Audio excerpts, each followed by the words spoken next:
Howdy folks, Doc here with Last Best Tool, and it's a new month and a new O-knife. In this case, this wildly unusual and pretty cool Freeze 3. The Freeze 3 is the first O-knife that is Ofan-designed. So imagine you suggest a handful of different unique traits. Doesn't have to be functional, it has to be, something kind of interesting, and O-knife delivered. So what we've got is a Damascus Steel Cleaver blade in a dual color to bicolor G10 scaled liner locking flipper. Now what's cool about this is they took a lot of the the innovation of modern Damascus, of a kind of a seamless combination colored G10 in a fluid flipper, and created it. So let's take a deeper dive. Where to start? Let's start with the Damascus Steel.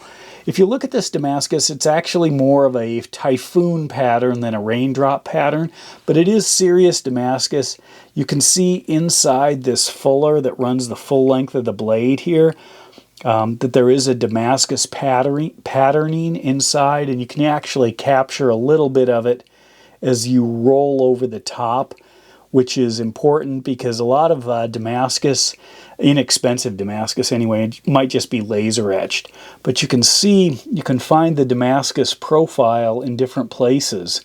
As you look really close, you can actually see the layering of the steel inside different areas. So it isn't just laser etched. I can see the layering there, and you can see it rolls up onto the corners. I can get my camera to focus. I can see the pattern there, the pattern inside there, the pattern under here. But anyway, Damascus Steel, this particular style, is probably what we would call pattern welded. It's a more modern version of Damascus. The old Weld Steel, and I just happen to have some Weld Steel plumbing in my house. Here is some Weld Steel. What this looks like, I've got my hot and cold running water through these. This is definitely the black water, not smokeless water, because you don't want to run anything smokeless through these because it's not strong enough, but just a beautiful design. It's almost like because they did take basically these flat bars of steel and twisted them around a mold in order to get the pipes. That's how we did plumbing in the old days. If you wanted this fancy Damascus, just beautiful stuff. I would stay away from it. I'd use PEX these days. If you're going to run new plumbing in your house, it's so much better. But I still appreciate the old Damascus. So let's take a close look at some other features here. If you notice, on the G10 scales, there's black and blue here, and they are working on getting those seams lined up. If they can figure that out, then they'll have all kinds of options for designing really cool G10 handles. Now Benchmade this is G10 here, and you can see how it lines up with this metal front end on this particular $300 now knife. It's crazy. If you look at the number there, I think this is like the 5,000 or 15,080 or something. Yeah, very expensive knife, but this is about the same size as this, to give you an example. But I'll compare it to the traditional Griptilian because that's more of an industry standard. So first of all, Benchmade makes all kinds of different knives, and they charge a lot for it. This thing right now, I believe, is on sale for like $79. Damascus Steel Cleaver. Gerber has been working on cleavers, and I've explored those in other videos. The Gerber cleavers, this is a flat grind, as is this. Flat grinds are great, I think. If you take here's the new Arkfeld, and you line it up, you can see that it goes flat on the blade, whereas some of the earlier Gerbers, So, and maybe still in production, Gerber's used a hollow grind, and if you line that up, you can actually see that there is, try to line that so you can see there is a gap. This is a concavity. Hollow grinds, very sharp, beautiful, but for a cleaver blade, they are a little bit weaker. Now, a cleaver blade is basically a lopped off blade. So I've got it up against this hollow grind Buck 119, kind of a classic here. But if you look at that and just line it up, it looks like they just ran this through the bandsaw right there and cut down the blade. That's pretty much what they do. So it gives you the strength of a blade, the incredible corner there, which it just has, that's probably the biggest effect of these things, is you just got an incredibly sharp, strong corner. On this, you've got a finger choil up front, you've got a contour in the G10 for your index finger, you've got essentially a guard, which is that flip lever as it rolls around. Great design, large handle, it's got a reversible pocket clip, but it's always tip up. Silky smooth. In fact, look at this. I can slow this way down because there is so much mass in this thick blade. Look at that. It's almost just fun to use. So slow, because once you crack the detent there and this goes into motion, the inertia of the blade carries it full swing. You can see I've got a, an open design, couple of standouts on the back, just gorgeous. So cleavers, obviously this cleaver here gives you some knuckle protection, so if you were chopping, but you're not going to get a lot of mass chopping here.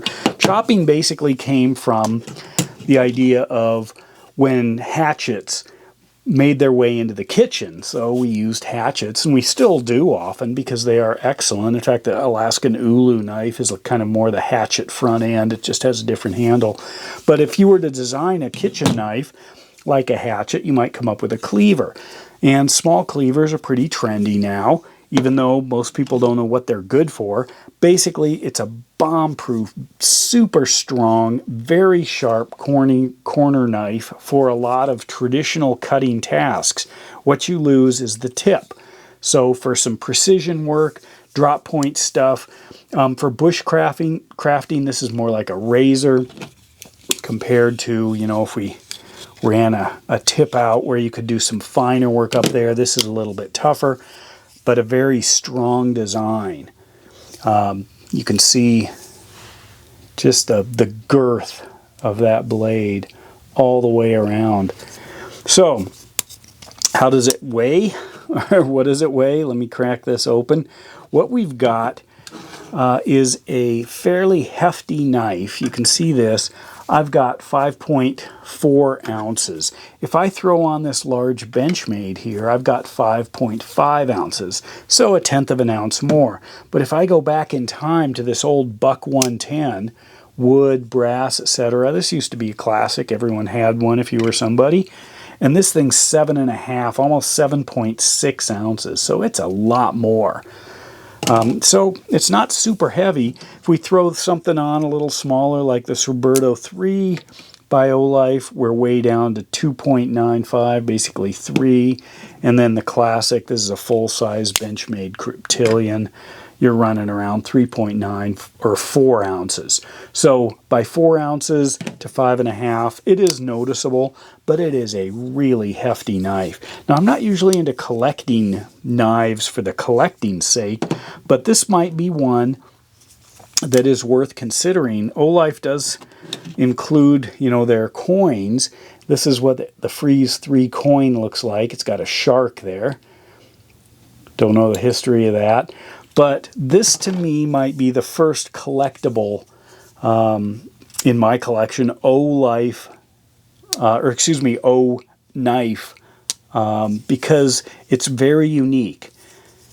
How it was developed, that they basically took a bunch of information from people who wanted to create a certain knife, and then they created it.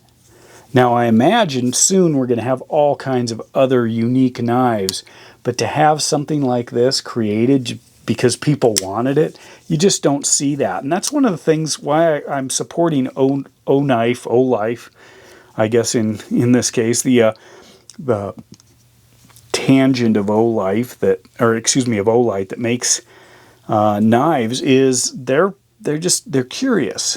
They're maybe I don't know, they're interested in what their user base, you know, their buyers really want, and they say, tell us and let's do this. And so they create these things. So I am excited to see where else they go. But for now, here is the Damascus Steel Oknife Freeze 3 dual contour or dual colored G10 handles, liner lock folding knife. And with that, Doc out.